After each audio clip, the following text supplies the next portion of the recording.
Hello everyone, welcome back to PRK's education. तो आज अपने को ग्लाइकोलिसिस शुरू करना है। तो याद करो ग्लाइकोलिसिस, ठीक है। थोड़ा बहुत ग्लाइकोलिसिस हमने पढ़ा था कि ग्लाइकोलिसिस के अंदर होता क्या है। जो आपका ग्लूकोज होता है, याद करो ग्लूकोज का हम लोग क्या कराते हैं, पार्शियल ऑक्सीडेशन। क्या कराते हैं? पार्शियल ऑक्सीडेशन कराएंगे, ठीक है। और आपको यहाँ पर मिलेगा 2 मॉलिक्यूल्स ऑफ पायरुविक एसिड। तो ये था, तो ग्लूकोज कितने कार्बन कंटेनिंग था? 6 कार्बन कंटेनिंग, और पायरुविक एसिड था आपके 3 कार्बन कंटेनिंग। तो इसी रिएक्शन को हमने क्या कहा था? ग्लाइकोलिसिस कहा था, जहाँ पर ग्लूकोज का कन्वर्जन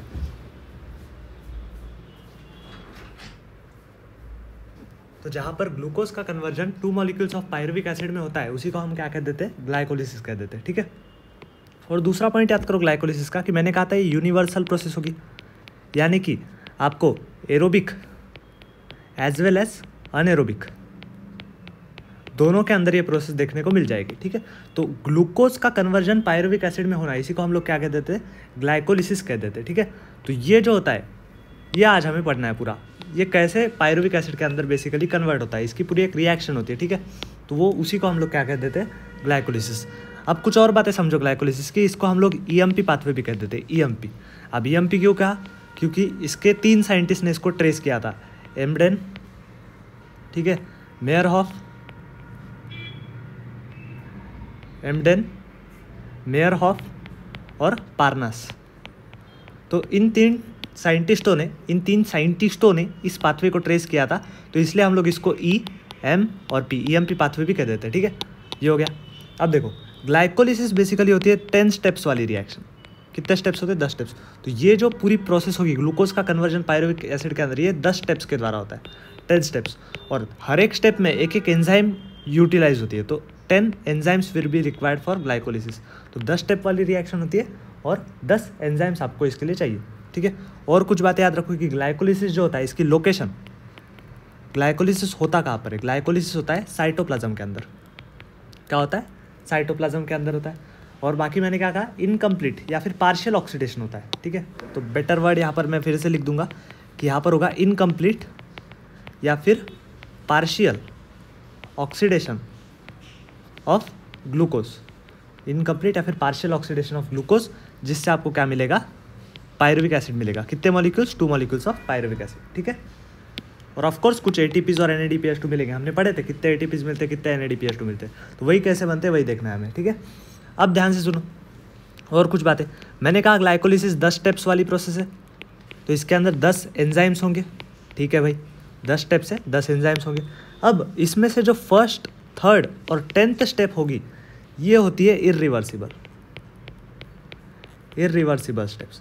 तो इंपॉर्टेंट होगा ये वाला पॉइंट आपके लिए कि ग्लाइकोलिसिस के अंदर इर्रिवर्सिबल स्टेप्स कौन से हैं? First, third and 10th steps are basically irreversible, और other all steps they will be reversible, ठीक है। तो फर्स्ट, थर्ड और 10th स्टेप ये इर्रिवर्सिबल होगी, बाकी के सारे स्टेप्स कैसे होंगे? रिवर्सिबल होंगे, ठीक है। अब इन स्टेप्स के एंजाइम्स मैं इधर ही आपको बता देता हूँ। जैसे फर्स्ट स्टेप के अंदर एंजाइम यूटिलाइज होगी हेक्सोकाइनेस, ठीक है। थर्ड स्टेप के अंदर एंजाइम यूटिलाइज होगी, दैट विल बी फॉस्फोफ्रुक्टोकाइनेस। इसको हम शॉर्ट में PFK भी कह देंगे, ठीक है। और 10th स्टेप के अंदर एंजाइम यूटिलाइज होगी पायरुवेट काइनेस। तो ये 3 एंजाइम्स हमने इधर ही पढ़ लिए कि फर्स्ट स्टेप के अंदर हेक्सोकाइनेज यूटिलाइज होगी, थर्ड स्टेप के अंदर फॉस्फोफ्रुक्टोकाइनेज यूटिलाइज होगी, और 10th स्टेप के अंदर पायरुवेट काइनेज यूटिलाइज होगी। अब और एक बात समझो, एक बात यहाँ पर मैं इंपॉर्टेंट स्टार मार्क करके लिखूँ, ध्यान से सुनो कि जो आपकी थर्ड स्टेप होती है, थर्ड स्टेप ऑफ ग्लाइकोलिसिस, ठीक है, थर्ड स्टेप जो होती है, ये मोस्ट इम्पॉर्टेंट स्टेप होती है, क्योंकि जो मेन कंट्रोल होता है ग्लाइकोलिसिस का, वो थर्ड स्टेप के अंदर होता है, ठीक है। तो third step is basically most important step of glycolysis, ठीक है। तो इसकी जो एंजाइम है थर्ड स्टेप की, उसका नाम क्या था? फॉस्फोफ्रुक्टोकाइनेस। तो ये एंजाइम अल्टीमेटली इंपॉर्टेंट हो जाएगी। तो इसी एंजाइम को हम लोग क्या कह देते हैं? This enzyme is also called as pacemaker enzyme, ठीक है। So this enzyme is called as pacemaker enzyme. तो phosphofructokinase is basically called as pacemaker enzyme. और ये कौन से स्टेप के अंदर काम करती है? Third step, which is most important step, क्योंकि मेन कंट्रोल ऑफ ग्लाइकोलिसिस जो है वो थर्ड स्टेप में होता है। So this third step is also called as rate limiting step. तो this step is called as rate limiting step. तो ये सबसे इंपॉर्टेंट स्टेप होगी ग्लाइकोलिसिस की थर्ड। तो इसकी एंजाइम तो आपको पता होनी चाहिए, फॉस्फोफ्रुक्टोकाइनेज, जो इस एंजाइम को इस स्टेप को क्या कर रहा है? कैटालाइज कर रहा है। ठीक है, तो ये ग्लाइकोलिसिस की बेसिक बातें हो गई। पहले हमने क्या कहा ग्लाइकोलिसिस के बारे में? ग्लूकोज का conversion 2 molecules of pyruvic acid के अंदर पार्शियल ऑक्सीडेशन होगा। ठीक है, यूनिवर्सल है, एरोबिक के अंदर भी होगी, अनएरोबिक के अंदर भी होगी। ईएमपी पाथवे भी कहते हैं, एमडेन, मेयर ऑफ पार्नास, इनके रिस्पेक्ट में इसको ईएमपी पाथवे कहा जाता है। 10 स्टेप्स होते हैं, 10 एंजाइम्स होते हैं। लोकेशन कहाँ पर होती है? Location is cytoplasm, location of glycolysis is cytoplasm. फिर से कहा हमने इनकम्प्लीट या फिर partial oxidation of glucose 2 molecules of pyruvic acid आएंगे। 10 स्टेप्स होते हैं, 10 एंजाइम्स होते हैं। First, third and 10th step ये इरिवर्सिबल होते हैं, बाकी के पूरे स्टेप्स रिवर्सिबल होते हैं। फर्स्ट स्टेप के अंदर एंजाइम काम करेगी हेक्सोकाइनेस, सेकंड स्टेप के अंदर एंजाइम काम करेगी फॉस्फोफ्रुक्टोकाइनेस, 10th स्टेप के अंदर एंजाइम काम करेगी पायरुवेट काइनेस। तो थर्ड स्टेप वाली एंजाइम, इसको हमने इंपॉर्टेंट एंजाइम कहा था क्योंकि ये मोस्ट इंपॉर्टेंट स्टेप थी और मेन कंट्रोल ऑफ ग्लाइकोलिसिस ये थर्ड स्टेप में हो रहा था। तो यही जो आपकी थर्ड स्टेप थी ये रेट लिमिटिंग स्टेप थी, और इसी के एंजाइम पीएफ के फॉस्फोफ्रुक्टोकाइनेस को हमने पेस मेकर एंजाइम का भी दर्जा दे दिया था। ठीक है, अब हम लोग पाथवे समझते पूरा ग्लाइकोलिसिस का। ठीक है, अब ग्लाइकोलिसिस का पाथवे समझते हैं। ठीक है, मैं टेम्पलेट चेंज कर देता हूँ। ओके, देखो अब ग्लाइकोलिसिस को समझने का टाइम आ गया है। ग्लाइकोलिसिस में बेसिकली कर क्या रहे फिर से एक बार बताओ। जो आपका ग्लूकोज है उसका कन्वर्जन हमें करना है 2 मॉलिक्यूल्स ऑफ पायरुविक एसिड के अंदर, 2 मॉलिक्यूल्स ऑफ पायरुविक एसिड के अंदर। ग्लूकोज 6 कार्बन है, पायरुविक एसिड 3 कार्बन है। तो यही पूरे स्टेप्स को क्या कह देते हैं हम लोग? This is called as glycolysis. तो इसका ही डिटेल है, 10 स्टेप्स होंगे। तो 10 स्टेप्स को हम लोग देखना शुरू करते हैं। ठीक है, 10 स्टेप्स को हम लोग देखना शुरू करते हैं। देखो ध्यान से, शुरुआत किससे होगी? आराम से याद करते चलना भाई, बहुत आसान है। देखो शुरुआत होगी ग्लूकोज से। ठीक है, ग्लूकोज से शुरुआत होगी। ग्लूकोज के अंदर कितने कार्बन है? 6 कार्बन है। ठीक है, ग्लूकोज से शुरुआत होगी। पहली स्टेप के अंदर क्या होगा? जो ग्लूकोज का जो 6th पोजीशन है, ग्लूकोज के अंदर 6 कार्बन होते हैं। ग्लूकोज के अंदर कितने कार्बन होते हैं? ग्लूकोज के अंदर 6 कार्बन होते हैं। तो ग्लूकोज का जो 6th कार्बन होगा उस पर हम लोग ऐड कर देंगे फॉस्फेट, और हम लोग ग्लूकोज का कन्वर्जन कर देंगे ग्लूकोज 6 फॉस्फेट के अंदर। देखो फर्स्ट स्टेप में होगा क्या? Glucose will be converted into glucose 6 phosphate. तो फर्स्ट स्टेप क्लियर है, ग्लूकोज का कन्वर्जन हो गया ग्लूकोज 6 फॉस्फेट में। तो यहाँ पर मैं इसको हाईलाइट कर दूँ कि आपकी फर्स्ट स्टेप थी, ग्लूकोज का कन्वर्जन हुआ ग्लूकोज 6 फॉस्फेट के अंदर। इसका मतलब क्या है? ग्लूकोज के जो 6th कार्बन है उस पर हमने बस फॉस्फेट को ऐड कर दिया है। अब ध्यान से सोच के बताओ कि जो फॉस्फोरस आया होगा ये कहाँ से आया होगा? एटीपी से आया होगा। यस, तो फर्स्ट स्टेप के अंदर एटीपी यूटिलाइज होती है। देखो एटीपी का कन्वर्जन किस में हो जाएगा? ADP plus inorganic phosphate. और यही जो आपका फॉस्फेट है, यही इनऑर्गेनिक फॉस्फेट आपके ग्लूकोज के 6th पोजीशन पर जाकर ऐड हो गया। तो ये हो गई first step of glycolysis. First step के अंदर क्या हुआ? ग्लूकोज के 6th पोजीशन पर कुछ नहीं, बस फॉस्फेट ऐड हो गया। ठीक है, तो फॉस्फेट ऐड हो गया, तो इसलिए हम लोग इसको ग्लूकोज 6 फॉस्फेट कहते हैं। तो फर्स्ट स्टेप क्लियर है? यस। और यहाँ पर जो एंजाइम काम करती है उसका नाम बताओ। मैंने कहा था आपसे फर्स्ट स्टेप के अंदर कौन सी एंजाइम काम करती है? हेक्सोकाइनेस। ठीक है, फर्स्ट स्टेप के अंदर एंजाइम ने काम किया, हेक्सोकाइनेस ने काम किया। ठीक है, अब देखो ये हो गया भाई फर्स्ट स्टेप। अब अगली स्टेप समझो, अगले स्टेप के अंदर होगा क्या? ध्यान से समझो। सेकेंड स्टेप के अंदर ये जो आपका ग्लूकोज 6 फॉस्फेट है, अब मुझे बताओ ध्यान से कि जो आपका ग्लूकोज होता है उसका आइसोमर फ्रुक्टोज होता है। आइसोमर्स का मतलब समझते हो ना? Same molecular formula, different structural formula. तो सेकेंड स्टेप में और कुछ नहीं होगा, जो आपका ग्लूकोज होगा, ग्लूकोज 6 फॉस्फेट होगा, it will be converted into fructose 6 phosphate. Second step के अंदर कुछ नहीं हुआ है, बस आइसोमराइजेशन रिएक्शन हुई है, और ये जो ग्लूकोज है, ये जो आपका ग्लूकोज है, ये कन्वर्ट हुआ है फ्रुक्टोज के अंदर। बाकी फॉस्फेट तो 6 पोजीशन पर एज इट इज है। ठीक है, तो ये हो गई आपकी सेकेंड स्टेप। तो मैं इसको हाईलाइट करूंगा, this is your second step. और यहाँ पर जो एंजाइम काम करती है, अब मुझे बताओ आइसोमराइजेशन हुआ है, तो यहाँ पर एंजाइम जो काम करेगी उसका नाम होगा आइसोमरेज। कुछ नहीं हुआ है, ग्लूकोज का कन्वर्जन फ्रुक्टोज में है और ये आपस में क्या है? आइसोमर्स है। तो यहाँ पर एंजाइम काम कर रही है आइसोमरेज। क्लियर है? मैं नंबर ऑफ कार्बन्स भी लिखता चलूँ कि ग्लूकोज 6 फॉस्फेट में भी 6 कार्बन्स है, फ्रुक्टोज 6 फॉस्फेट में भी 6 कार्बन्स होंगे। ये हो गई आपकी सेकेंड स्टेप ऑफ ग्लाइकोलिसिस। ठीक है, अब आ जाओ भाई थर्ड स्टेप पे। ध्यान से समझते चलो, बहुत आसान है। थर्ड स्टेप, थर्ड स्टेप के अंदर होता क्या है, मैंने क्या कहा था, third step is very important step, rate limiting step भी हम लोग इसको कह देते हैं, क्योंकि यहाँ पर बहुत कुछ होने वाला है। मतलब मेन कंट्रोल ऑफ ग्लाइकोलिसिस जो होता है वो थर्ड स्टेप के अंदर होता है, ठीक है। तो मैं यहाँ पर पहले तो स्टेप का नाम लिख दूँ, this is your third step, ठीक है। थर्ड स्टेप में होता क्या है, अब फ्रुक्टोज के 6th पोजीशन पर फॉस्फेट है। थर्ड स्टेप में क्या कराया जाता है, जो आपका फ्रुक्टोज की फर्स्ट कार्बन भी होता है, अब फ्रुक्टोज के 6th कार्बन पर फॉस्फेट है, फर्स्ट कार्बन पर फॉस्फेट नहीं था, तो थर्ड स्टेप में और कुछ नहीं, ये फर्स्ट कार्बन जो होता है फ्रुक्टोज का उस पर भी फॉस्फेट ऐड हो जाता है, ठीक है। तो अब मुझे ध्यान से बताओ क्या बनेगा, फ्रुक्टोज 1,6 बाय फॉस्फेट बनेगा, समझ रहे हो ना। क्या हुआ, फ्रुक्टोज में 6 कार्बन है, 6th कार्बन पर फॉस्फेट प्रेजेंट है। अब हमने क्या कर दिया थर्ड स्टेप में, जो फ्रुक्टोज का फर्स्ट कार्बन है उस पर भी फॉस्फेट को ऐड कर दिया, तो मुझे बताओ यहाँ पर भी एक एटीपी यूटिलाइज हो जाएगा, वही होगा, देखो यहाँ पर भी एक एटीपी का कन्वर्जन एडीपी और इनऑर्गेनिक फॉस्फेट में हो जाएगा, जिसके कारण क्या हुआ, जो इनऑर्गेनिक फॉस्फेट है वो फ्रुक्टोज के फर्स्ट पोजीशन पर भी जाके अटैक हो गया, तो इसलिए यहाँ पर फ्रुक्टोज 1,6 बाय फॉस्फेट, तो ये नाम हो गया इस कंपाउंड का। मुझे बताओ नंबर ऑफ कार्बन्स तो सेम है ना, नंबर ऑफ कार्बन्स इसमें भी 6 रहेंगे, क्योंकि बस फॉस्फेट ऐड हुआ है फर्स्ट पोजीशन पे, ठीक है।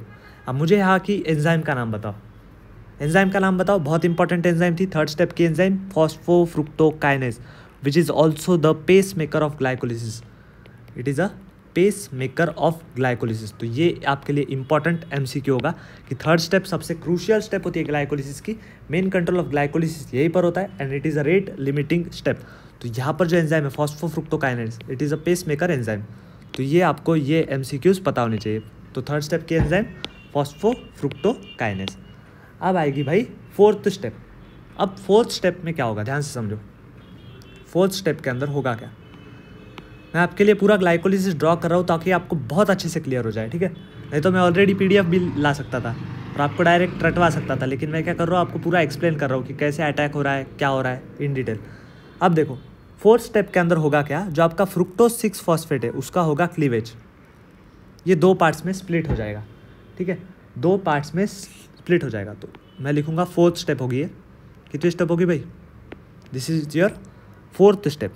तो फोर्थ स्टेप में क्या हो रहा है, क्लीवेज हो रहा है, क्लीवेज यानी कि ये जो फ्रुक्टोज 1,6 फॉस्फेट है इसका क्या हो रहा है, ब्रेक डाउन हो रहा है, क्लीवेज हो रहा है, ठीक है। और यहाँ पर जो एंजाइम काम करती है, ठीक है, इसको फोड़ने में, उस एंजाइम का नाम होता है अल्डोलेज। तो अल्डोलेज के द्वारा क्या होता है, जो आपका फ्रुक्टोज 1,6 बायफॉस्फेट है ये क्या हो जाता है, ब्रेक डाउन हो जाता है, फट जाता है, ठीक है। मुझे एक बार बताओ, फ्रुक्टोज 6 फॉस्फेट में 6 कार्बन है, तो ये 3 कार्बन के दो कंपाउंड्स में स्प्लिट हो जाता है, तो it splits into compounds of 3 carbons. तो इसमें 2 कंपाउंड्स होंगे, first is dihydroxy acetone phosphate, पूरा नाम लिखो क्या,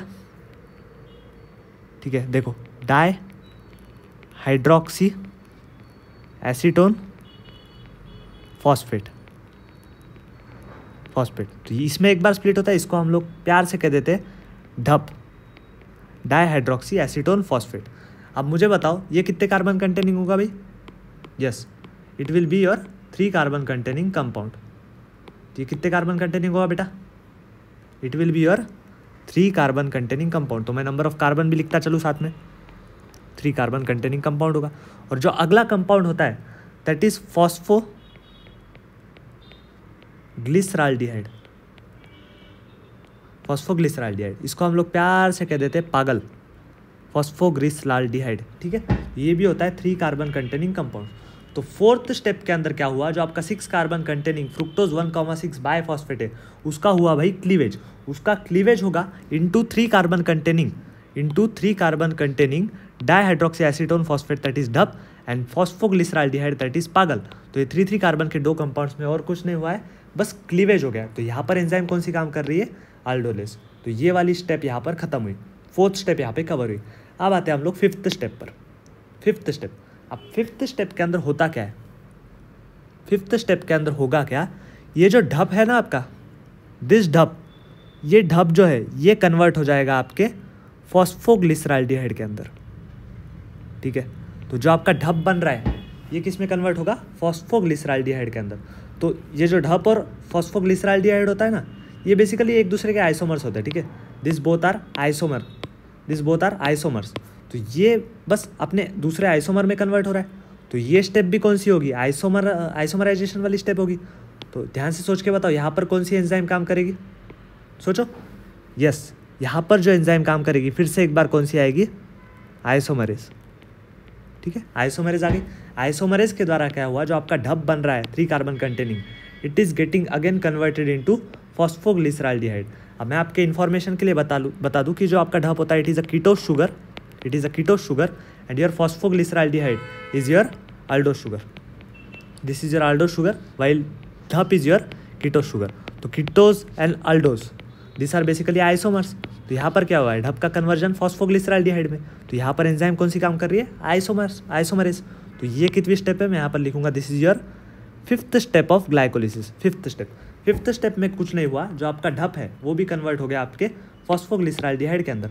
अब मुझे बताओ, पहले फॉस्फोग्लिसराल्डिहाइड 1 मॉलिक्यूल बन रहा था, लेकिन जब पूरे के पूरे ढप भी फॉस्फोग्लिसराल्डिहाइड में कन्वर्ट हो जाएंगे तब क्या इसके 2 मॉलिक्यूल्स मिलेंगे हमें।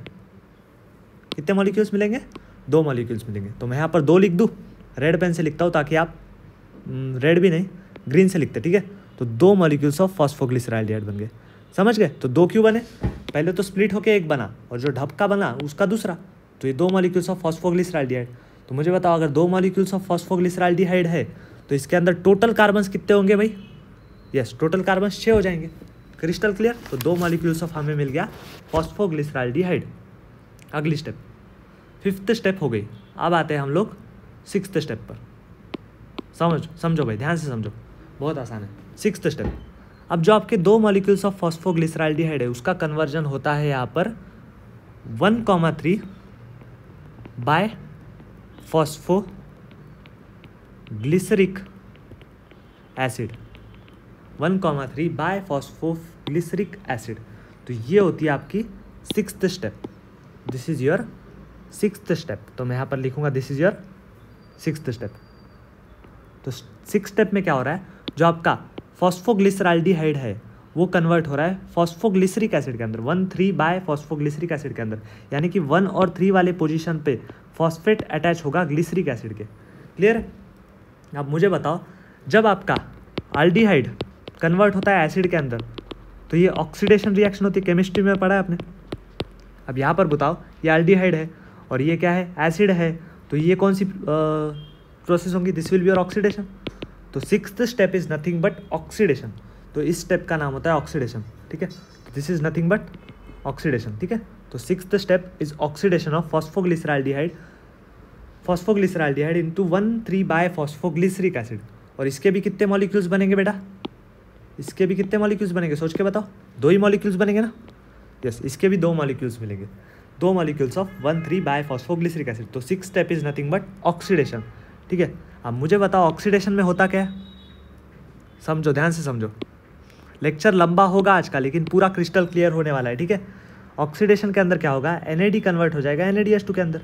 तो देखो यहाँ पर क्या होता है, इस स्टेप के अंदर जो आपके 2 NAD है वो कन्वर्ट हो जाते हैं 2NADH2 के अंदर, ठीक है, 2NADH2 के अंदर। क्लियर है। तो इस स्टेप में क्या हो रहा है, मैं अच्छे से लिखूंगा इसको, ठीक है। समझते चलो भाई, बहुत आसान है। जो आपका NAD है, 2 NAD है, वो कन्वर्ट हो जा रहे हैं 2 मॉलिक्यूल्स ऑफ NADH2 के अंदर। तो 6th step is nothing but oxidation, जहाँ पर क्या हो रहा है, 2 molecules of phosphoglyceraldehyde are getting converted into 2 molecules of 1,3 bi phosphoglyceric acid. और यहाँ पर आपको क्या ऑब्टेन हो रहा है, 2 मॉलिक्यूल्स ऑफ NADH2 ऑब्टेन हो रहा है। क्लियर है। अब देखो अगली स्टेप, नेक्स्ट स्टेप, ये स्टेप क्लियर है, ऑक्सीडेशन। यहाँ की जो एंजाइम है it is not very important, तो इस एंजाइम का हम लोग पढ़ेंगे नहीं, ठीक है। अगली स्टेप पर आओ। अब अगले स्टेप में क्या होता है, तो अब हम आ गए 7th स्टेप पर। 7th स्टेप ध्यान से समझो, 7वीं स्टेप। 7th स्टेप के अंदर होता क्या है, जो आपका 2 molecules of 1,3 bi phosphoglyceric acid है, it get converts into 2 molecules of 3 phosphoglyceric acid. यानी कि क्या हो रहा है, ध्यान से समझो, सोचो। यहाँ पर 1st और 3rd पोजीशन पर फॉस्फेट था, 1st और 3rd पोजीशन पर फॉस्फेट था। यहाँ पर क्या हो रहा है, सिर्फ और सिर्फ 3rd पोजीशन पर फॉस्फेट है। समझ रहे हो ना। यहाँ पर सिर्फ और सिर्फ क्या है, थर्ड पोजीशन पर फॉस्फेट है। तो ध्यान से सोच के बताओ यहाँ पर हुआ क्या होगा कि जो आपका फॉस्फेट है, यानी कि फर्स्ट पोजीशन का जो फॉस्फेट है उसको हटा दिया गया होगा मॉलिक्यूल में से, तब जाके सिर्फ थर्ड पोजीशन पर फॉस्फेट बचेगा ना। समझ रहे हो कि नहीं? कन्फ्यूजन हो रहा है आपको, मुझे पता है। सोचो, फिर से सोचो। 2 मॉलिक्यूल्स ऑफ 1,3 बायफॉस्फोग्लिसरिक एसिड था आपके पास। इसमें क्या है, फर्स्ट और थर्ड पोजीशन पर आपका फॉस्फेट अटैच था, और इस कंपाउंड में क्या है, सिर्फ और सिर्फ थर्ड पोजीशन पर फॉस्फेट अटैच है। यानी कि जो फर्स्ट पोजीशन वाला फॉस्फेट है उसको हमने क्या कर दिया होगा, हटा दिया होगा। फर्स्ट पोजीशन वाले के फॉस्फेट को हटा दिया होगा, तब जाके हमें 3 फॉस्फोग्लिसरिक एसिड मिलेगा ना। तो यहाँ पर क्या हुआ है, यहाँ पर आपके पास टोटल कितने मॉलिक्यूल्स है, 2 मॉलिक्यूल्स। तो हर एक मॉलिक्यूल में से एक फॉस्फेट निकलेगा, तो 2 मॉलिक्यूल्स में से 2 फॉस्फेट बाहर निकलेंगे। यस, और ये 2 फॉस्फेट बाहर निकलते हैं in the form of ATP। तो यहाँ पर क्या हो जाता है, जो आपका 2 ADP है, it get converts into 2 molecules of ATP by gaining 2 phosphates which are given by this compound. Crystal clear हुआ कि नहीं? फर्स्ट पोजीशन का फॉस्फेट निकलेगा। अब 2 मॉलिक्यूल्स ऑफ बायफॉस्फोग्लिसरिक एसिड है, तो फर्स्ट मॉलिक्यूल ऑफ बायफॉस्फोग्लिसरिक एसिड में से एक फॉस्फेट निकलेगा, और सेकंड मॉलिक्यूल ऑफ बायफॉस्फोग्लिसरिक एसिड में से दूसरा फॉस्फेट निकलेगा। तो टोटल 2 फॉस्फोरस बाहर जाएंगे, और ये 2 फॉस्फोरस ATP बना देंगे। तो यहाँ पर आपको 2 मोल्स ऑफ ATP भी मिल गए। क्रिस्टल क्लियर हो गया? तो this was nothing but your which step, 7th step of glycolysis. 7th step of glycolysis. I hope this is clear. अब आते हैं हम लोग 8th स्टेप पे। पूरा क्लियर हो रहा होगा आपको, ठीक है ना? 8th स्टेप पर आओ। अब ये जो 2 मॉलिक्यूल्स ऑफ 3 फॉस्फोग्लिसरिक एसिड है, इसका कन्वर्जन होता है यहाँ पर 2 मॉलिक्यूल्स ऑफ 2 फॉस्फोग्लिसरिक एसिड। अच्छे से लिखूंगा मैं, पूरा समझते चलो, लंबा लेक्चर होगा लेकिन पूरा क्रिस्टल क्लियर होगा। 2 मॉलिक्यूल्स ऑफ 2 फॉस्फोग्लिसरिक एसिड। अब मैं आपको एक शॉर्ट फॉर्म बता दूं कि आप लोग इसको जो है थोड़ा शॉर्ट फॉर्म में ऐसा भी लिख सकते हो, bi PGA bi phosphoglyceric acid. इसको आप लोग लिख सकते हो PGA फॉस्फोग्लिसरिक एसिड। इसको आप लोग 2PGA लिख सकते हो ग्लिसरिक एसिड। तो फॉस्फोग्लिसरिक एसिड को आप लोग PGA लिख सकते हो। तो मैं एक बार ये भी लिख देता हूँ आपके लिए, लिखना ही पड़ेगा यार। देखो, इसका नाम हम लोग लिख सकते हैं 1,3, इसका नाम हम लोग लिख सकते हैं 1,3 बाय PGA लिख सकते हैं। यस, इसका नाम हम लोग 3PGA लिख सकते हैं। इसका नाम हम लोग 2PGA लिख सकते हैं। हाँ, लिख सकते हैं। तो ये हमने शॉर्ट फॉर्म्स भी लिख दिया, ठीक है। तो 8th स्टेप ये हमारी थी 8th स्टेप। 8th स्टेप के अंदर क्या हुआ है, जो आपका 3 फॉस्फोग्लिसरिक एसिड है, it is getting converted into 2 phosphoglyceric acid. इसका मतलब 8th स्टेप में हुआ क्या है, जो आपके थर्ड पोजीशन पर फॉस्फेट अटैच था ना, वो जाके सेकंड पोजीशन पर अटैच हो गया, बाकी कुछ नहीं हुआ है। जो आपके थर्ड स्टेप में जो फॉस्फेट अटैच था वो अटैच हुआ है कहाँ पर, सेकंड पोजीशन पर अटैच हुआ है, बाकी कुछ भी नहीं है। थर्ड पोजीशन वाला phosphate it is getting attach to second position. Clear है? तो ये थी आपकी 8th स्टेप। 8th स्टेप में कुछ नहीं हुआ है, थर्ड प्लेस वाला फॉस्फेट अटैच हुआ है सेकंड प्लेस पर। क्रिस्टल क्लियर है? ओके, अगली स्टेप इसकी भी एंजाइम इंपॉर्टेंट नहीं है, इतनी, फिर भी मैं आपको बता दूं, इसकी एंजाइम होती है म्यूटेज। तो म्यूटेज ये काम कराती है। म्यूटेशन आपको पता है, म्यूटेशन क्या होता है, एक जगह से दूसरे जगह पर जाना। तो यहाँ पर क्या है, फॉस्फेट अपनी जगह बदल रहा है ना, तो एंजाइम का नाम क्या हो जाएगा, म्यूटेज हो जाएगा। Definitely clear? ओके, अब आ जाओ 9th स्टेप। थोड़ा अच्छे से लिख दो इसको। 9th स्टेप यार, एक पेज पे मान नहीं रहा यार, थोड़ा कोशिश करते, ठीक है, समझो, थोड़ा कोशिश करो। 9th स्टेप पर आओ, this will be your 9th step. थोड़ा अच्छे से लिखे क्या इसको, देखो समझो।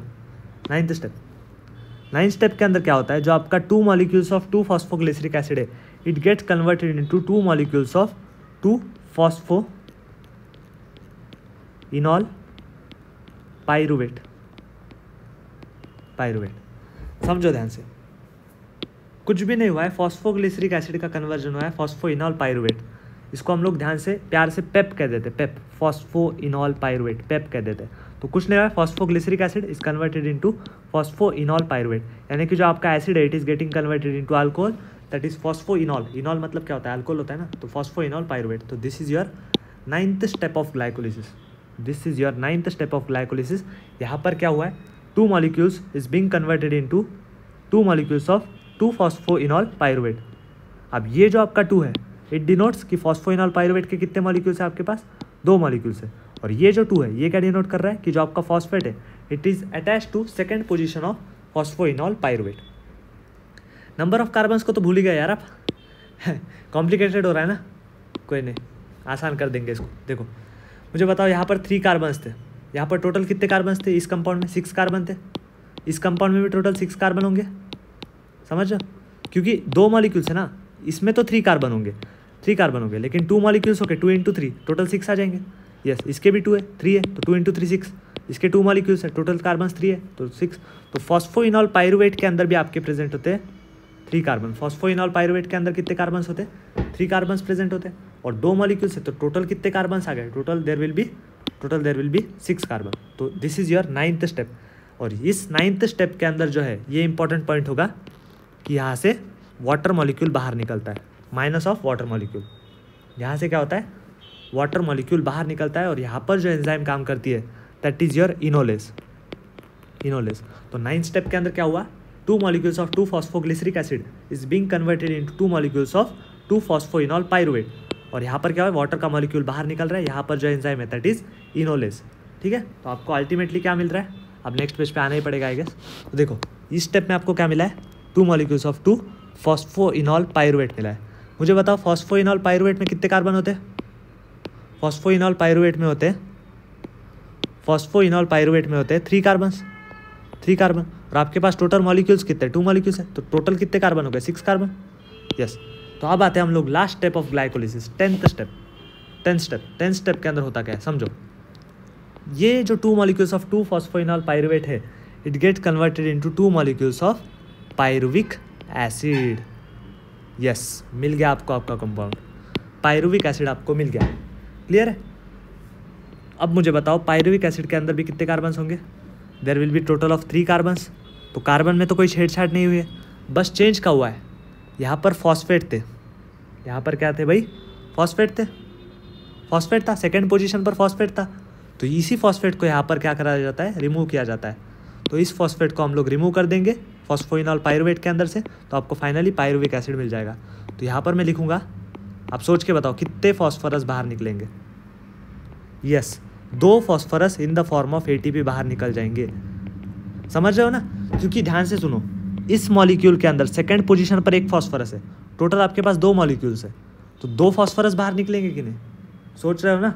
फॉस्फोइनॉल पायरुवेट के अंदर सेकंड पोजीशन पर फॉस्फोरस है, ठीक है, तो 1 फॉस्फोरस इसका है और इसके टोटल 2 मॉलिक्यूल्स है, तो टोटल 2 ATPs बाहर निकल जाएंगे और आपको ultimately 2 molecules of pyruvic acid मिल जाएगा which is a 3 carbon containing compound.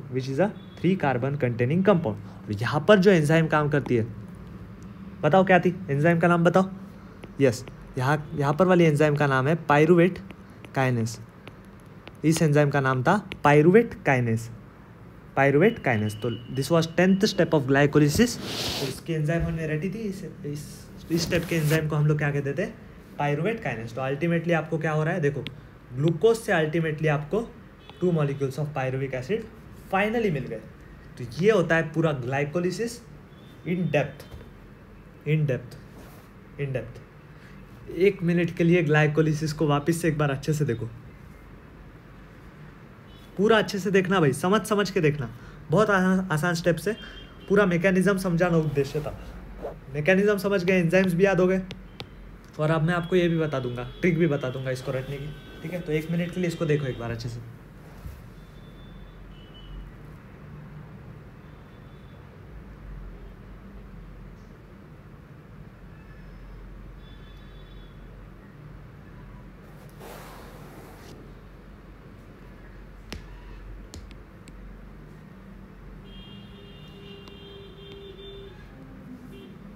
हो गया? यस। तो अब बात आती है हम लोग इसको याद कैसे करेंगे। समझ तो गए सर, लेकिन इसको याद कैसे करें, समझो याद कैसे करना है। देखो पहले तो कंपाउंड्स के नाम कैसे याद करने, देखो मैं ऐसे याद करता था इसको, ग्लूकोज, फ्रुक्टोज, ढप से बना पागल, बाजू में आया पागल, 1 3 बाय पेगा, 3 पेगा, 2 पेगा, पेप, पप्पा। हो गया याद? देखो ग्लूकोज ग्लूकोज, फ्रुक्टोज फ्रुक्टोज, ढप से बना पागल, बाजू में आया पागल, 1 3 बाय पेगा, 1 3 बाय पेगा, 3 पेगा, 2 पेगा, पेप पप्पा। 2 4 बार बोलो, मैं ट्रिक भी लिख देता हूँ आपके लिए। Glucose glucose, fructose fructose, glucose glucose, fructose fructose, फिर ढप से बना पागल, बाजू में आया पागल, 1 3 बाय पेगा, 3 पेगा, 2 पेगा, पेप्पा पेप्पा। हो गया। तो ये ट्रिक थी, कितनी आसान है। ग्लूकोज ग्लूकोज, फ्रुक्टोज फ्रुक्टोज, ढप से बना पागल, बाजू में आया पागल, 1 3 बाय पेगा, 3 पेगा, 2 पेगा, पेप्पा। कॉमेडी ट्रिक है एकदम, 2 4 बार बोलो, याद हो जाएगा। तो कंपाउंड्स याद हो गए। देखो फिर से देखो, ग्लूकोज ग्लूकोज, फ्रुक्टोज फ्रुक्टोज, ढप से बना पागल, बाजू में आया पागल, 1 3 बाय पेगा, 3 पेगा, 2 पेगा, पेप्पा। I hope this is clear. तो आपको पूरे के पूरे जो इसके ये होते हैं स्ट्रक्चर्स नहीं, यानी कि नाम तो याद हो गए। ग्लूकोज ग्लूकोज, फ्रुक्टोज फ्रुक्टोज, ढप से बना पागल, बाजू में आया पागल, 1 3 बाय पेगा, 3 पेगा, 2 पेगा, पेप पप्पा। Crystal clear. तो इस ट्रिक से हमने पूरे के पूरे क्या याद किए स्ट्रक्चर्स। एक बार फिर से बताता हूँ, देखो ध्यान से देखो, बहुत बार बता रहा हूँ मैं आपको ताकि आपको रट जाए। ग्लूकोज ग्लूकोज, फ्रुक्टोज फ्रुक्टोज, ढप से बना पागल, बाजू में आया पागल, 1 3 बाय पेगा, 3 पेगा, 2 पेगा, पेप पप्पा। Crystal clear. यस। अब दूसरी चीज़ जो आपको ये ATPs कहाँ पर यूटिलाइज हो रहे हैं, NADH2 कहाँ पर बन रहा है, ये सब आपको याद रखना है। कौन से स्टेप में आपके ATPs बन रहे हैं, कौन से स्टेप में NADH2 बन रहा है। क्योंकि अगर मैं आपसे सवाल पूछूं कि सपोज मैं आपसे सवाल पूछ लूँ डायरेक्ट कि 6 स्टेप के अंदर क्या हो रहा था, तो आप कन्फ्यूज हो जाओगे कि NADH2 बन रहा था कि क्या हो रहा था। आपको पूरी साइकिल याद रहनी चाहिए इसके लिए। तो हम लोग बस ये कंपोनेंट्स के लिए कैसे याद करेंगे, देखो कैसे याद करना है। फर्स्ट स्टेप से लेके चलते, ठीक है। ATP कुछ नहीं, ATP कुछ नहीं, ठीक है। ATP कुछ नहीं, ATP कुछ नहीं, ठीक है। स्पेस, नाड़ू ATP कुछ नहीं, पानी ATP। स्टेप समझो, ट्रिक समझो। देखो ATP कुछ नहीं, ATP कुछ नहीं, स्पेस यहाँ पर भी कुछ नहीं, मतलब स्पेस। फिर नाड़ू ATP कुछ नहीं, पानी ATP। क्लियर हो गई ट्रिक। मैं ये भी ट्रिक आपके लिए लिख देता हूँ। देखो ATP कुछ नहीं, अच्छे से लिखूंगा मैं आपके लिए, ठीक है। ATP, लेक्चर काफ़ी लंबा होगा लेकिन काफ़ी कंसेप्चुअल है आज का। ATP कुछ नहीं, ठीक है। ATP कुछ नहीं, यहाँ पर मैं लिखूंगा स्पेस, ठीक है, स्पेस। फिर नाड़ू ATP कुछ नहीं, फिर बाद में पानी ATP। तो देखो ये फर्स्ट स्टेप के अंदर क्या हो रहा था, ATP यूटिलाइज हो रहा था। सेकंड स्टेप के अंदर कुछ भी नहीं हो रहा था। थर्ड स्टेप के अंदर ATP यूटिलाइज हो रहा था। फोर्थ स्टेप के अंदर कुछ नहीं हो रहा था। फिफ्थ स्टेप के अंदर कुछ नहीं हो रहा था। तो ये फिफ्थ स्टेप थी, स्पेस मतलब फिफ्थ स्टेप है। सिक्स स्टेप के अंदर NADH2 बन रहा था। सेवेंथ स्टेप के अंदर ATP बन रहा था। एट स्टेप के अंदर कुछ नहीं हो रहा था। नाइन्थ स्टेप के अंदर पानी बन रहा था। नाइन्थ स्टेप के अंदर पानी बन रहा था। और लास्ट 10th स्टेप के अंदर ATP बन रहा था। तो ये स्टेप्स भी हो गए आपको याद। ATP कुछ नहीं, ATP कुछ नहीं, नाड़ू ATP कुछ नहीं, पानी ATP। तो देखो एक बार वापस देखो, ATP कुछ नहीं, ATP कुछ नहीं, ठीक है। ATP कुछ नहीं, ATP कुछ नहीं, स्पेस, नाड़ू ATP कुछ नहीं, पानी और लास्ट में ATP। क्लियर है, क्रिस्टल क्लियर। तो ये 2 ट्रिक्स हो गए। एक तो हमने ये ट्रिक से क्या याद किया, पूरे स्ट्रक्चर से याद किए, और इस वाले ट्रिक से हमने क्या याद किया, पूरे के पूरे जो कौन से स्टेप के अंदर ATP बन रहा था, कौन से स्टेप के अंदर ये हो रहा था, ATP बन रहा था, NADH2 बन रहा था। तो ये सब हमने याद किया। तो ये 2 ट्रिक्स है आपके, जिससे आप लोग ग्लाइकोलिसिस को याद कर सकते हो, ठीक है।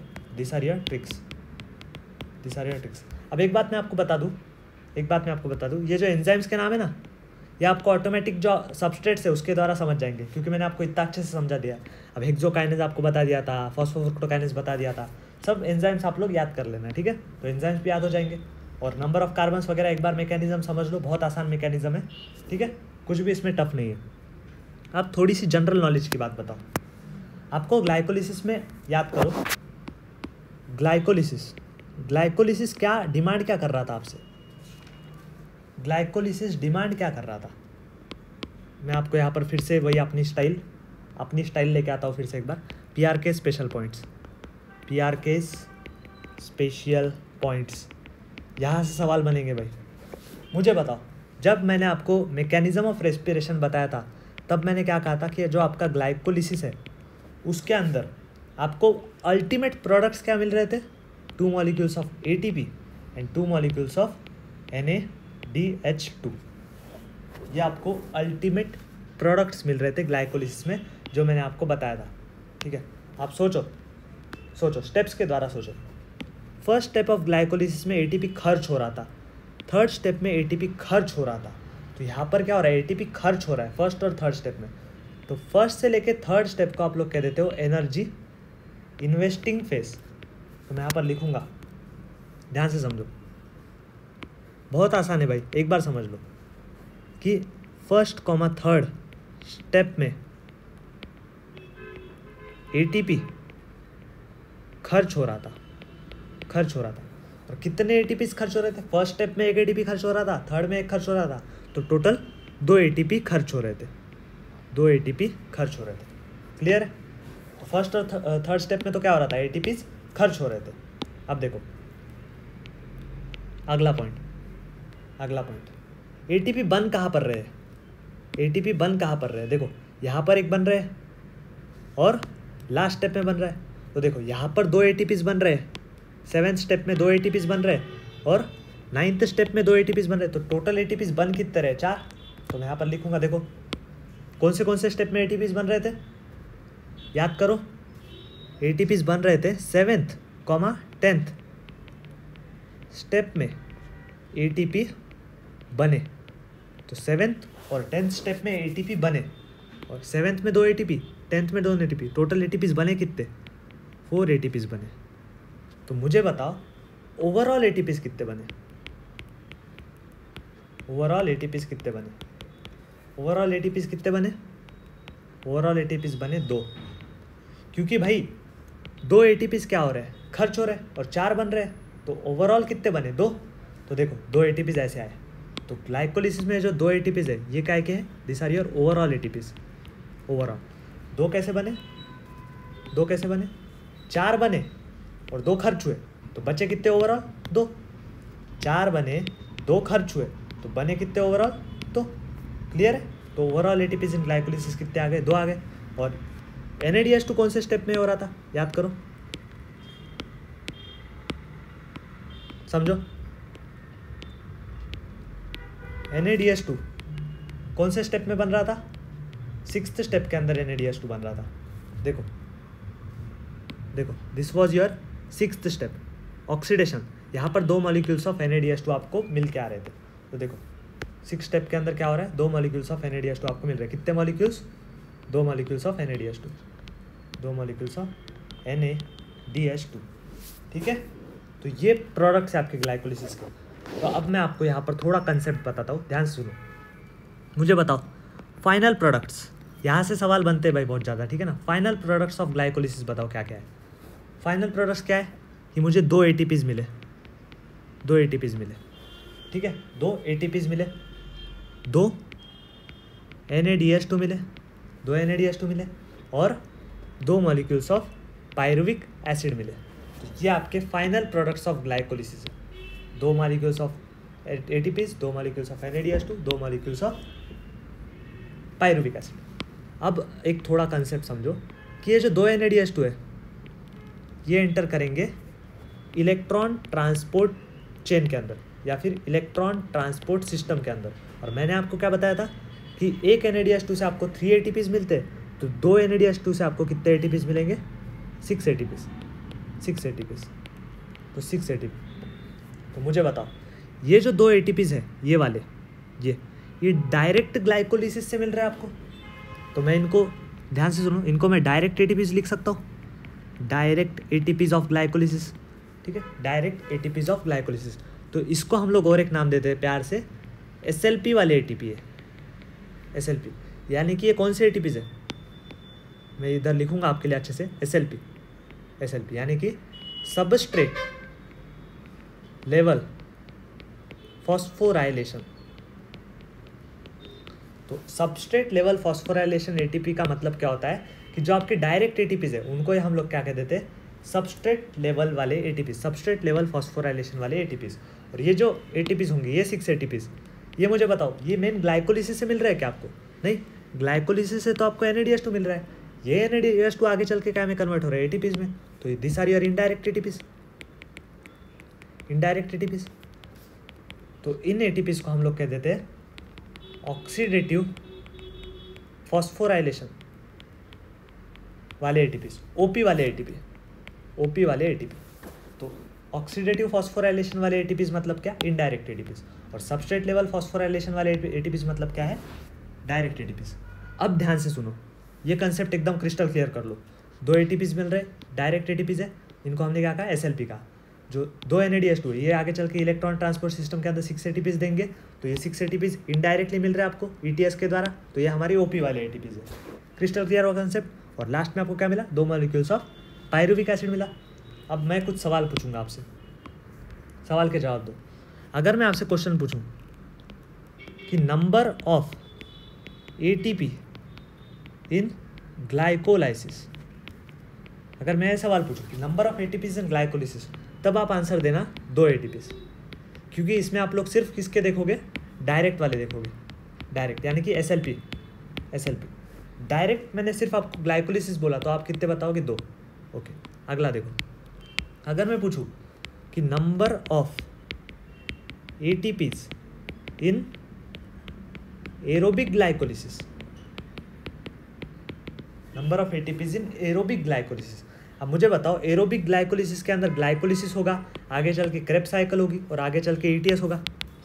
यानी कि एरोबिक का आने का मतलब क्या है कि ETS होगा आगे चल के, थर्ड स्टेप में इलेक्ट्रॉन ट्रांसपोर्ट सिस्टम होगा। तो एरोबिक ग्लाइकोलिसिस के अंदर आपको कितने ATPs मिलेंगे भाई, आपको मिलेंगे टोटल 8 ATPs, 8 ATPs। 8 कैसे सर, देखो 8 कैसे मिल रहे हैं, समझो समझो समझो समझो। मुझे बताओ, 2 ATPs जो थे वो आपके SLP वाले, यानी कि मेन ग्लाइकोलिसिस से डायरेक्ट वाले, डायरेक्ट वाले। और जो आपके 6 ATPs होंगे वो आपके OP वाले होंगे, यानी कि जो ETS में बन रहे हैं फ्रॉम NADH2, NADH2 से बनते हैं ना ये, तो NADH2 से आपको 6 मिलेंगे। तो this will be your indirect ATPs। तो टोटल ओवरऑल सम कितना हुआ, 2 + 6, टोटल 8 ATPs मिल गया। तो नंबर ऑफ ATPs अगर मैं आपसे पूछूँ इन एरोबिक ग्लाइकोलिसिस, तब आप लिखना 8, 8, 8 क्यों लिखना, समझ गए? क्योंकि 2 जो है आपके SLP वाले होंगे डायरेक्ट ATPs, और 6 जो होंगे आपके इनडायरेक्ट होंगे। क्रिस्टल क्लियर हुआ? ओके। अब अगर मैं आपसे पूछूं number of ATPs in anaerobic glycolysis, number of ATPs in anaerobic glycolysis. अब मुझे बताओ, अनएरोबिक रेस्पिरेशन के अंदर ETS होगा क्या? ETS नहीं होगा, हमने पढ़ा था mechanism of anaerobic respiration, electron transport system उसमें ऑपरेट नहीं होती है। यानी कि जो आपके SLP वाले ATPs है वही पूरे ATPs बनेंगे, यानी कि सिर्फ और सिर्फ इसका आंसर आप लोग क्या लिखोगे, 2 ATPs। और ये दोनों के दोनों किसके होंगे, SLP वाले ATPs होंगे, SLP वाले ATPs ही होंगे, क्योंकि अनएरोबिक रेस्पिरेशन के अंदर आपका इलेक्ट्रॉन ट्रांसपोर्ट सिस्टम नहीं होगा। तो यहाँ पर NADH2 से ATP बनने का सवाल ही नहीं है। 2 ATP जो होंगे डायरेक्ट SLP वाले ATP होंगे। क्रिस्टल क्लियर हो गया कंसेप्ट? ओके, तो ये पूरे कंसेप्ट थे। फाइनल प्रोडक्ट्स देख लिया हमने। 2 ATPs डायरेक्ट है, इनको हमने SLP कहा। 2 NADH2 से आगे चल के आपको 6 ATP मिलेंगे, तो ये आपके OP वाले ATPs हो गए। हमने क्या कहा था, एरोबिक ग्लाइकोलिसिस के अंदर 2 SLP 6 OP, टोटल 8 ATPs लिखना। और अगर अनएरोबिक कहा तो 2 ATPs आएंगे, सिर्फ और सिर्फ SLP वाले ATPs आएंगे। क्लियर है? अब मुझे ध्यान से देख के बताओ, ग्लाइकोलिसिस में कहीं पे कार्बन डाइऑक्साइड का लॉस हुआ है क्या? नहीं हुआ है ना, तो मैं इसको इधर लिख देता हूँ कि no carbon dioxide loss in glycolysis. तो ग्लाइकोलिसिस के अंदर कोई भी CO2 या फिर डीकार्बोक्सिलेशन, इसको मैं डीकार्बोक्सिलेशन भी लिख सकता हूँ ना, डीकार्बोक्सिलेशन। तो ग्लाइकोलिसिस के अंदर कोई भी डीकार्बोक्सिलेशन आपको देखने को नहीं मिलता। क्लियर? ओके ओके, तो ख़त्म। तो ये पूरा ग्लाइकोलिसिस हमने कवर किया। देखो थोड़ा लंबा लेक्चर हुआ है, लेकिन मैंने आपको पूरा बना बना के आराम आराम से पढ़ाया है। इससे बाहर क्वेश्चन मैं आपको क्या बताऊँ, इसके बाहर क्वेश्चन जाएगा ही नहीं, कभी नहीं जाएगा भाई। ग्लाइकोलिसिस में जितने खोद कर क्वेश्चन बना सकते हैं ना भाई, इसके बाहर जाएंगे नहीं। हमने बेसिक ग्लाइकोलिसिस के बारे में पढ़ा, पार्शियल ऑक्सीडेशन, यूनिवर्सल है, ईएमपी पाथवे कहते हैं, 10 स्टेप होते हैं। Incomplete partial oxidation of glucose से पायरुविक एसिड मिलता है, फिर 10 स्टेप होते हैं, फर्स्ट थर्ड 10th इरिवर्सिबल होती है, ये एक इंपॉर्टेंट एमसीक्यू होगा। फिर इनके एंजाइम्स पढ़े, फिर थर्ड स्टेप जो होती है मोस्ट इंपॉर्टेंट स्टेप होती है, पेस मेकर एंजाइम फॉस्फोफ्रुक्टोकाइनेज। हमने पूरे स्टेप्स अच्छे से पढ़े भाई, पूरे ट्रिक्स भी लगा दिया इसको, पूरे स्टेप्स एकदम डिटेल में पढ़े अच्छे से। आपके सामने मैंने पूरा टेबल बनाया है, तो आप इस टेबल को भी 3-4 बार बना के ट्राई करो। खुद से टेबल 3-4 बार बनाओगे ना तो आपको कंसेप्ट पूरे क्लियर होंगे। फिर हमने क्या कहा था, अल्टीमेटली पायरुविक एसिड मिल रहा था, ट्रिक दिखी थी हमने, ग्लूकोज ग्लूकोज फ्रुक्टोज फ्रुक्टोज, धप से बना पागल बाजू में आया पागल, 1 3 पेगा 3 पेगा 2 पेगा पे पप्पा। फिर लास्ट में एटीपी कुछ नहीं, एटीपी कुछ नहीं, स्पेस एटीपी नाडू, एटीपी कुछ नहीं, पानी एटीपी, ये ट्रिक देखी थी। फिर हमने पीआर के स्पेशल पॉइंट देखे कि ओवरऑल एटीपीज आपको 2 मिल रहे हैं, बन कितने रहे, टोटल 4 बन रहे, खर्च 2 हो रहे, ठीक है। तो खर्च 2 हो रहे हैं ना, फर्स्ट और थर्ड स्टेप के अंदर एटीपीज खर्च हो रहे थे, ठीक है। तो ये एक नाम लिख लो इसका कि अगर एटीपीज खर्च हो रहे तो इसको हम लोग कह देते हैं energy investing phase, energy investing phase. और यहाँ पर एटीपीज बन रहे तो इसको हम लोग क्या कहते हैं, energy forming phase, energy forming phase. तो एनर्जी इन्वेस्टिंग फेज के अंदर 2 एटीपीज खर्च होते हैं और एनर्जी फॉर्मिंग फेज के अंदर 4 एटीपीज बनते हैं, तो ओवरऑल एटीपीज आपको ग्लाइकोलिसिस से मिलते हैं 2, ठीक है। ये हमने देखे थे 2 एटीपीज डायरेक्ट एटीपीज होंगे, तो इसको हमने एसएलपी वाले एटीपी कहा था। 2 NADH2 आगे चल के इलेक्ट्रॉन ट्रांसपोर्ट सिस्टम के अंदर 6 एटीपीज देंगे, इनडायरेक्ट होंगे तो इनको हमने ओपी वाले एटीपीज कहा था। लास्ट में हमने वही कंसेप्ट देखे थे। अगर ऐसे टाइप के सवाल आए तो आपको आंसर कैसे लिखना है वही वो भी मैंने आपको बता दिया। और ग्लाइकोलिसिस में कोई भी कार्बन डाइऑक्साइड का लॉस नहीं होता, ये भी पढ़ लिया। अब इसके बाद वाली जो स्टेप होती है, इसके बाद होता है linked reaction. Linked reaction, linked reaction ये जो अगला पार्ट होगा इसको हम लोग देखेंगे ऑब्वियसली नेक्स्ट लेक्चर के अंदर। तो लिंक्ड रिएक्शन और क्रेब्स साइकिल, ठीक है। क्रेब्स साइकिल भी हम लोग अगले लेक्चर में कवर करेंगे, क्रेब्स साइकिल। तो ये जो 2 पार्ट्स रहेंगे कि भाई फेट यानी कि जो आपका पायरुविक एसिड बन रहा है उसके साथ आगे चल के क्या होगा, पायरुविक एसिड का फ्यूचर। पहले pyruvic acid will enter into link reaction, फिर आगे चल के क्रेब्स साइकिल होगी, अल्टीमेटली हो जाएगी आपकी इलेक्ट्रॉन ट्रांसपोर्ट सिस्टम। तो ये 3 स्टेप्स हमें पढ़ने हैं चैप्टर में। तो next lecture will be about linked reaction and Krebs cycle. तो आई होप आपको आज का लेक्चर पूरा क्लियर हुआ होगा।